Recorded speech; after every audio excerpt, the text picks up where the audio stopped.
বর্তমানে এমআরওতে যে পরিস্থিতি, আপনারা দয়া করে এমআরওতে আসবেন না।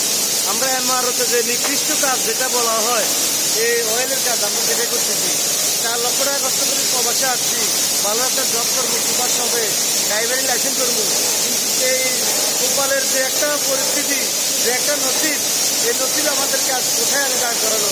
তবে আপনাদেরকে আমি হাত জোর করছি, আপনারা কোনোদিন এই প্রবাসে আসবেন না। এই প্রবাসে আসলে দালালের মাধ্যমে আসবেন না। আপনারা বুঝে শুনে চিন্তা ভাবনা করে 10 জনের সাথে আলাপ করে আসবেন। ওকে গাইড, ভালো থাকবেন। আসসালামু আলাইকুম।